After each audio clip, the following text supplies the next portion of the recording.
Iya, bos sendiri yang bilang ke kita semua juga kalau lu nggak bisa sembarang dikasih kerjaan atau disuruh-suruh, suami lu yang minta.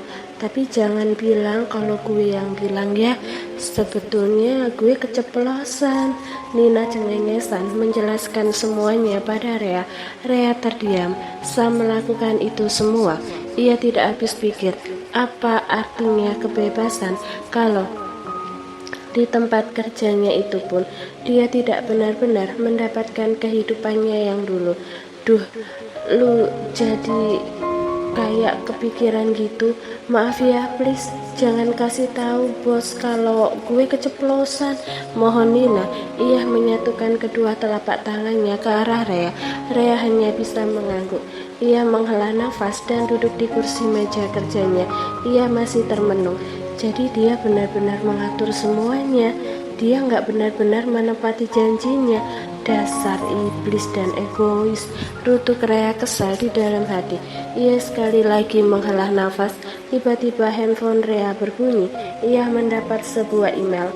Melihat sender di baris paling atas emailnya itu membuatnya sigap membukanya dan membacanya. Ternyata email yang Rea kirimkan 3 hari lalu akhirnya dibalas oleh salah satu instansi, tepatnya dari klinik seorang dokter yang ia temukan di salah satu website yang merupakan dokter yang membuka konseling untuk kasus yang dia alami.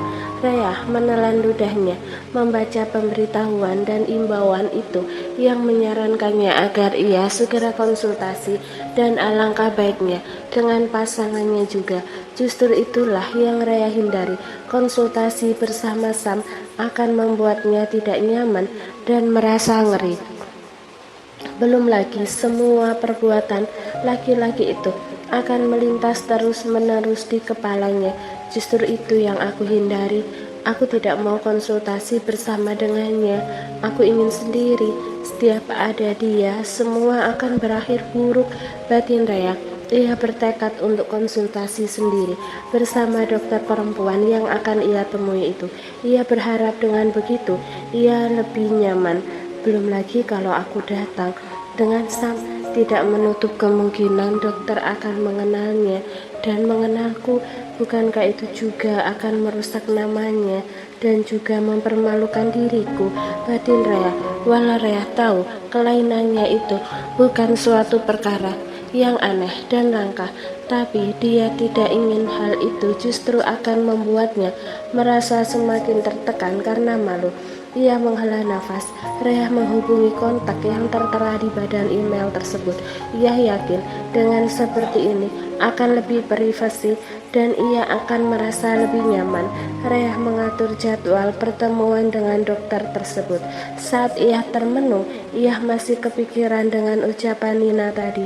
Kenapa Sam begitu egois? Kenapa dia suka mengatur mentang-mentang dia memiliki kuasa? Rea menekan keningnya lalu mengusap wajahnya. Perasaannya kesal bercampur benci juga ingin marah. Apa dia pikir dengan melakukan itu akan membuatku bahagia? Sama sekali tidak. Kebahagiaan itu tidak akan pernah ada lagi untukku setelah kepergian ayah dan ibu, dan dia menghancurkanku.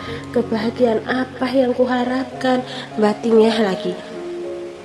Seperti keinginan Nina, Rea pun diam dan tidak mengungkit apapun pada bosnya yang dia anggap tidak tegas. Padahal kantor itu adalah miliknya. Bisa-bisanya ia mau diatur oleh Sam. Tapi sekali lagi Rea hanya menghela nafas. Apa sih yang tidak bisa Sam lakukan? Sampai hari sudah mulai sore, Rea melihat handphonenya yang dalam mode silent. Layarnya berkedip. Ada pesan dari Sam di sana. Aku sudah di depan kantor kamu. Kita pulang ya. Rea menghela nafas.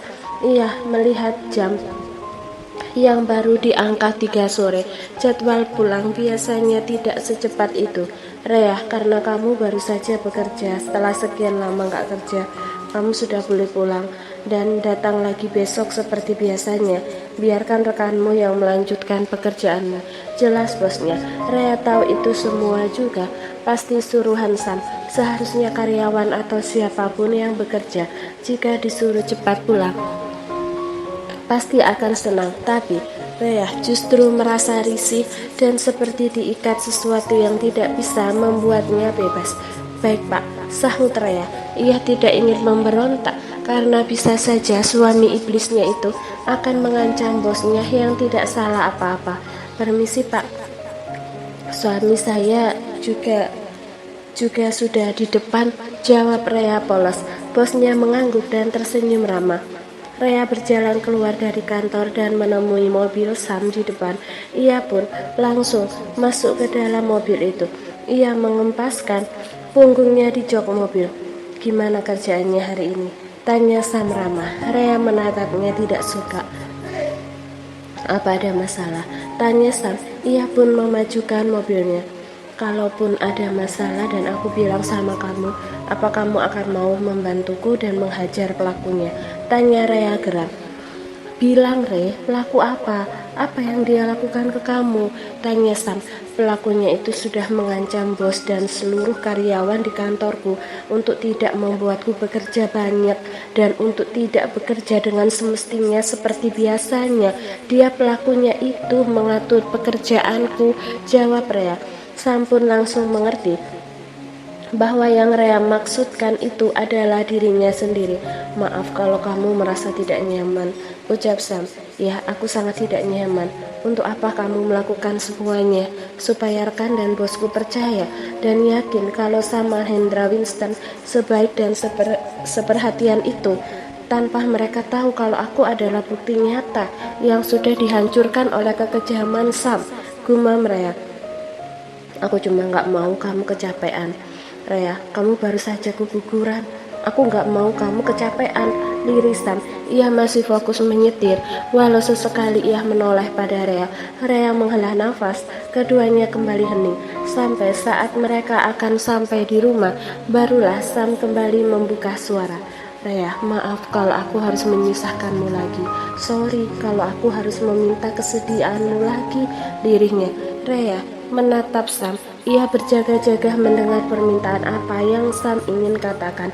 Ia tidak menjawab ya untuk menerima, dan ia juga tidak menjawab tidak untuk langsung menggereng. Raut wajahnya itu lebih kepada ingin mendengar penjelasan Sam yang lebih. Permintaan apa yang dia maksud? Apa tentang konsultasi itu lagi? Lupakan, potong Rea. Bukan, jawab Sam. Mobil mereka itu pun sudah sampai di depan rumah. Ada undangan dari salah satu rekan kerjaku. Aku ingin sebagai istri kamu ikut mendampingiku di acara perayaan bisnisnya. Jelasan, gak perlu, jawab Rea singkat. Ia bersiap ingin keluar langsung dari mobil dan menghindari Sam. Re, Sam menangkap lengannya dan mengurungkan langkah Rea yang ingin langsung meninggalkan Sam. Rea kembali terduduk di jok mobil itu. Ia menatap tangan Sam yang mendekap tangannya dengan tangannya yang kekar. Please, mohon Sam lagi. Rea menelan nafas. Kenapa suaminya itu bisa memiliki dua ekspresi yang sangat jauh berbeda, dan ekspresi yang ditunjukkan pada Rea sekarang adalah tatapan yang begitu dalam dan memohon. Kenapa Sam tidak memaksanya? Bukankah dengan kuasanya dia akan bisa melakukan semuanya, walau harus menyiksa Rea lebih dulu? Aku gak akan paksa. Aku bisa bilang kalau Nyonya Sam Winston sedang tidak enak badan, ucap Sam. Ia sudah pesimis kalau Rea pasti akan menolaknya. Aku ikut, jawab Rea.